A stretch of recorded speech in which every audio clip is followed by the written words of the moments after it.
وہ آج تک وہ مصحف عثمانی موجود ہے، اور یہی وہ مصحف ہے جس کو سیدنا عثمان جب تلاوت کر رہے تھے تو باغیوں نے آپ پر حملہ کیا اور آپ شہید ہوئے، اور آپ کے خون کے قطرے بھی اس مصحف پر گرے۔ وہ آج بھی مصحف ٹرکی میں، ترکی کے اندر توپ کاپی جو میوزیم ہے اس میں موجود ہے، اور ایک نسخہ سیدنا عثمان کا ہی لکھوایا ہوا رشیا میں بھی موجود ہے۔ کافروں سے بھی حفاظت لی جا رہی ہے، ان کے پاس بھی موجود ہے، اور یہ ہمارے پاس بہت بڑی دلیل ہے، اور یہ بہت بڑا معجزہ ہے، اور یہ ہم بڑے وثوق کے ساتھ پوری دنیا کو یہ چیلنج دے سکتے ہیں کہ قرآن حکیم لفظ بہ لفظ محفوظ ہے، چاہے وہ رشیا کا نسخہ کو اٹھا کر دیکھ لیں، چاہے وہ ٹرکی کا، اور آج تو ایک ماڈرن دور ہے، اس میں آپ کسی بھی ایلیمنٹ کی لائف بھی فائنڈ کر سکتے ہیں۔ پچھلے دنوں بلکہ وہ پریکٹس بھی پرفارم کی گئی ہے اسی میوزیم سے نکال کر قرآن حکیم کے نسخے کے اوپر، تو اس کی لائف جو نکلی ہے وہ 650 اور 650 عیسوی کے قریب نکلی ہے، اور ظاہر آپ ان کی وفات بھی 632 عیسوی کے اندر ہوئی۔ وہی حضرت عثمان کے دور کا ہی وہ وقت نکلتا ہے، یعنی انہوں نے جو سائنٹیفکلی ریڈیوگرافی کے ذریعے جو ہے وہ لائف کیلکولیٹ کی جاتی ہے، یہ ایک ٹیکنیکل طریقہ ہے، اور پریکٹیکلی بھی پوری دنیا میں آپ مشرق مغرب سے آپ شروع ہو جائیں، پوری دنیا کے اندر آج مسلمان موجود ہیں، 2.25 ارب کے قریب مسلمان ہیں۔ آپ کوئی نیپال سے ایک مسلمان اٹھا لیں، ایک افریقہ سے اٹھا لیں، ایک انڈیا سے، پاکستان سے، بنگلہ دیش سے، کوئی آپ اٹھا لیں یورپ سے، امریکہ سے، کہیں سے قرآن حکیم شروع کریں، زبر زیر کی بھی کوئی غلطی ہوگی نہ تو پکڑا جائے گا۔ یہ قرآن کی حکمت ہے۔ آپ سورۃ الفاتحہ سن لیں، سب سے سارے ایک ہی سورۃ الفاتحہ پڑھیں گے۔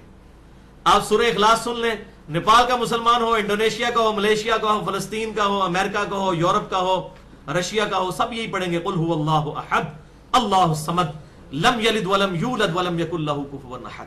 تو یہ ایسی بائنڈنگ ہے الحمدللہ، اور یہ اسلام کا زندہ ترین معجزہ ہے۔ اس کتاب کا، اتنی موٹی کتاب ہونے کے باوجود، اتنے 1400 سال تقریباً گزر جانے کے باوجود، اس کا لفظ بہ لفظ محفوظ ہونا اور مسلمانوں میں کوئی اختلاف ہی نہ پایا جانا اس معاملے میں، اور یہ اجماع اور تواتر کے ساتھ نسل در نسل یہ ٹرانسفر ہوا ہے۔ اسی لیے میں کہتا ہوں اجماع جو ہے وہ خود بہت بڑی دلیل ہے، قرآن کی حجیت بھی اجماع ہے۔ ہمارے سامنے تو قرآن نازل نہیں ہوا، مسلمانوں نے نسل در نسل اس کو ٹرانسفر کیا ہے اجماع اور تواتر کے ساتھ، الحمدللہ یہ بہت بڑی دلیل ہے۔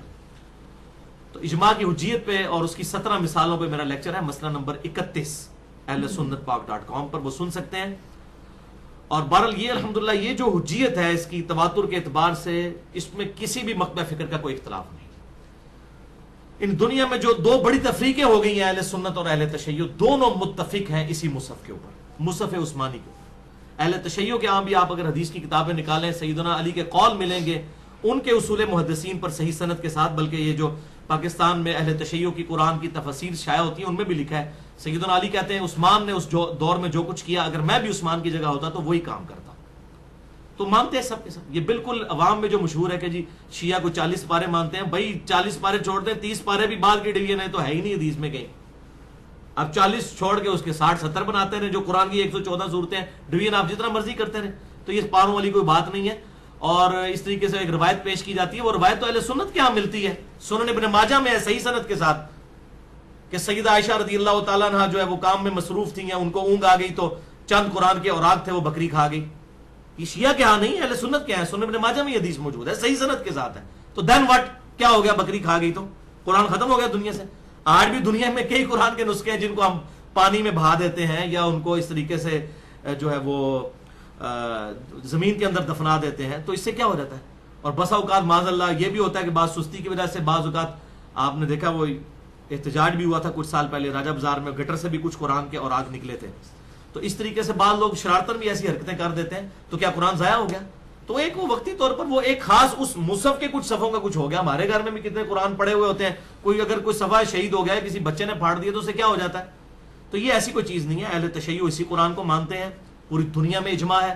سعودی عرب سے یہ قرآن چھپتا ہے، یہ بلو میں، اسی کی ریڈ جو بائنڈنگ ہے اس میں ایران سے یہی اسی کاتب کی رائٹنگ سے، جس کے ہر صفحے پر آیت مکمل ہو رہی ہے، یہ ایسی زبردست رائٹنگ ہے۔ یہ شام کے وہ طلحہ یاسین کوئی رائٹر ہیں، انہوں نے یہ لکھا تھا، اسی کے کاپی رائٹس سعودی عرب کے پاس بھی ہیں، ایران کے پاس بھی ہیں، یہی قرآن چھپتا ہے۔ میں نے خود ایران کے چھپے ہوئے قرآن بھی دیکھے ہیں، کوئی اختلاف تک نہیں ہے کسی بھی چیز کا۔ ایون وقف لکھا ہوا ہے، سجدے لکھے ہوئے ہیں، انہی جگہوں پر لکھے ہوئے ہیں، اور آپ اگر پاکستان میں بھی دیکھ لیں گے، آپ میں نے اسپیشلی اپنی یہ اکیڈمی میں رکھا ہوا ہے، یہ آپ قرآن حکیم میں آپ کو جو دکھا رہا ہوں یہ اہل تشیع کا قرآن ہے. اس کا ترجمہ بھی جو ہے وہ اہل تشیع عالم کا ہوا ہے، اور سید فرمان علی شاہ صاحب کا، اور یہ عمران کمپنی لاہور سے یہ شائع شدہ ہے.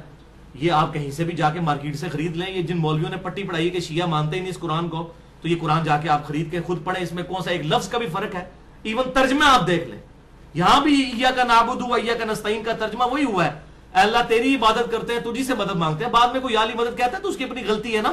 قرآن میں تو یہی لکھا ہوا ہے، انہوں نے بھی یہی مصحف ہے، کوئی فرق نہیں ہے.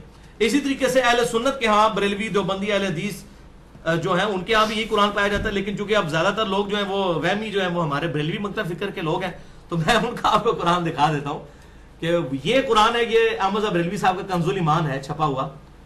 تو یہ بریلوی جن کو یہ وہم ڈالا گیا ہے یا دیوبند کو یا اہل حدیث کو کہ یہ قرآن کچھ ہمارا یہ والا قرآن صحیح ہے، اس قرآن کو لے کے آپ یہ فرمان علی شاہ صاحب کے قرآن کے ساتھ کمپیئر کر کے دیکھ لیں تو کوئی ایک لفظ کا بھی ایک زبر زیر کا بھی فرق نکل آئے نا تو ہم مجرم ہیں. لیکن یہ مولوی اس طریقے سے پٹی پڑھا دیتے ہیں. وہاں بھی لوگوں کو پٹی پڑھائی ہوئی ہے جناب، وہ اہل سنت جو ہیں وہ امام علی علیہ السلام کو نہیں مانتے ہیں، وہ تو فلاں کو مانتے ہیں. یہ خدا کے لیے ہماری اہل سنت کی کسی مسجد میں آپ دکھا نہیں سکتے. چیلنج ہے، چاہے وہ اہل سنت میں سے گروہ بریلوی ہو، دیوبندی ہو، یا اہل حدیث ہو، یا حنفی شافی مالکی حنبلی ہو، کوئی ایک گروہ بھی ہو کہ کبھی کسی کی مسجد میں 3 خلفاء کے نام لکھے ہوں تو چوتھے سیدنا علی کا نام نہ لکھا ہو. اور یہ بھی ہمارا چیلنج ہے، کسی مسجد میں آپ کو 5ویں نمبر پر امیر معاویہ بن ابی سفیان رضی اللہ عنہ کا نام بھی نہیں کہیں نظر آئے گا کہ لکھا ہو لوگوں نے کہ یہ بھی خلیفہ راشد میں شامل ہے. کبھی نہیں ایسا ہوگا. خلفۂ راشدین وہی 4 ہیں، وہی حق 4 یار کی جو ہم بات کرتے ہیں. اور وہ جو 5ویں ہیں سیدنا حسن ابن علی کے 6 مہینے وہ حضرت علی کی خلافت میں ہی شامل ہوتے ہیں. تو یہ 5 خلفۂ راشدین ہیں، سب مانتے ہیں. تو اس طریقے سے اہل سنت کو اہل تشیع کے خلاف بھڑکایا جاتا ہے، اہل تشیع کو اہل سنت کے خلاف. باقی جو ہمارے عقائد کے اختلافات ہیں وہ اپنی جگہ، لیکن یہ جو بالکل جھوٹ بولا جاتا ہے اس اعتبار سے کہ مصحف کا کوئی فرق ہے، کوئی مصحف کا بھائیو فرق نہیں. خدا کے لیے اللہ سے ڈر جائیں. اگر یہ فرق نکل آئے نا تو یہ قرآن مشکوک ہو جائے گا، کیونکہ بہت بڑی تفریق ہے. اہل تشیع کو تھوڑے تو نہیں ہے، 15% ہے، اور دنیا میں ہر جگہ جو ہے وہ یہ مکتبہ فکر پایا جاتا ہے. اب آپ اگر سوڈان میں چلے جائیں صرف مالکی ہیں، نہ حنبلی ہیں وہاں، نہ شافعی ہیں، نہ حنفی ہیں، لیکن شیعہ وہاں پہ بھی موجود ہے. ٹرکی میں آپ چلے جائیں سارے حنفی ہیں لیکن شیعہ وہاں پہ بھی موجود ہے. تو ہر جگہ یہ ایک مکتبہ فکر پایا جاتا ہے. اگر یہ معاملہ ہوتا تو یہ قرآن ڈاؤٹ فل پڑ جاتا. تو ایسا نہیں ہے، قرآن حکیم بالکل محفوظ ہے. اہل سنت اہل تشیع کا اس کے اوپر اجماع ہے. یہ اللہ تعالیٰ نے اس کو قیامت تک کے لیے محفوظ کیا ہے، اس میں کوئی اختلاف نہیں ہے. اس حوالے سے اہل سنت ہوں اہل تشیع ہوں اسی مصحف کو حق مانتے ہیں، اور یہ بالکل جھوٹا پراپوگنڈا ہے. ہاں اہل تشیع کے ہاں کچھ روایتیں ایسی مردود ملتی ہیں، وہ اس طرح کی تو اہل سنت کے ہاں بھی ملتی ہیں، وہ اس کو تو وہ خود جو ہے کنڈیم کرتے ہیں. آپ کتاب پڑھ لیں حسین الامینی صاحب کی شیعت کا مقدمہ، جو اہل تشیع عالم ہے. میں نے ایک لیکچر پورا دیا ہے، مسئلہ نمبر 96، عظمت صحابہ، رد المنافقین اور شیعہ سنی اختلاف کا تحقیقی جائزہ. یہ ایکسکلوسیو لیکچر ہے، مسئلہ نمبر 96. اس میں نے وہ حوالے دیے ہیں کہ وہ اس کتاب میں انہوں نے لکھا ہے کہ ہم قرآن پاک کے ایک لفظ کو بھی جو غیر محفوظ مانتا ہے اور وہ کہتا ہے یہ مصحف وہ نہیں ہے، وہ کافر ہے.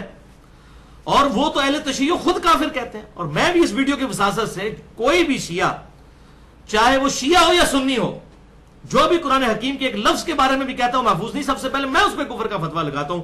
حالانکہ میں کسی بھی کلمہ کو اہل قبلہ پر نہیں لگاتا، لیکن پہلے کو نکالے تو صحیح. ایون قادیانی جن کو ہم کافر ڈکلیئر کر چکے ہیں ختم نبوت کے معاملے میں، وہ بھی اسی قرآن کو ہی مانتے ہیں. اب وہ اس پر عمل نہیں کر رہے، لادہ بات ہے، انہوں نے بہت بڑا اختلاف کیا، ہم نے ان کو دار اسلام سے خارج کر دیا. تو قرآن حکیم کے اوپر کوئی ایسا اختلاف نہیں ہے، یہ تواتر کے ساتھ الحمدللہ ٹرانسفر ہوا ہے، اور تواتر کی بڑی اہمیت ہے.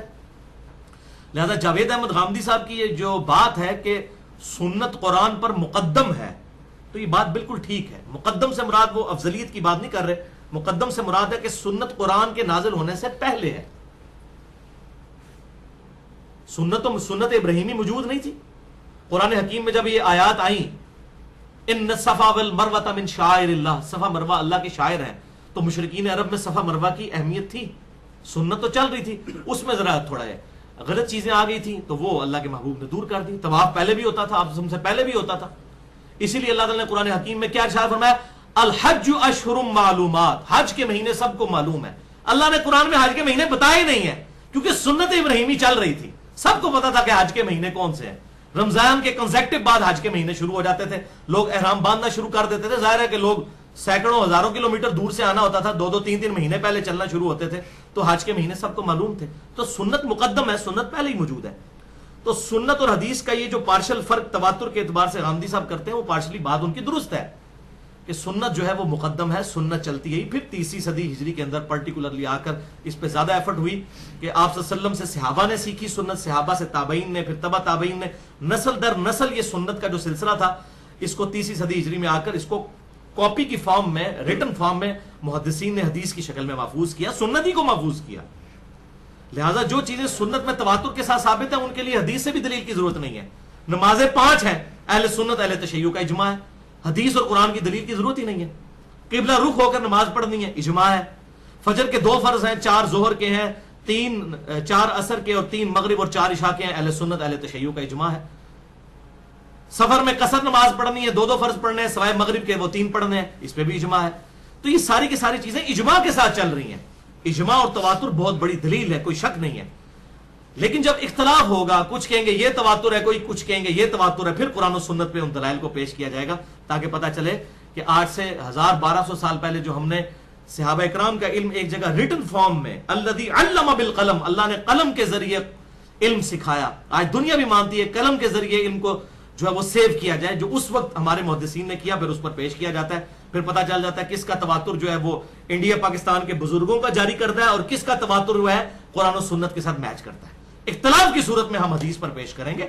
یہاں پر ہم جو ہے وہ غامدی صاحب کو ریکویسٹ کرتے ہیں کہ آپ حدیث کے معاملے میں ٹالرنس کریں. ویسے وہ الحمدللہ حدیث کا انکار نہیں کرتے, غلام پرویز کا بھی بڑا سخت انہوں نے رد کیا ہے.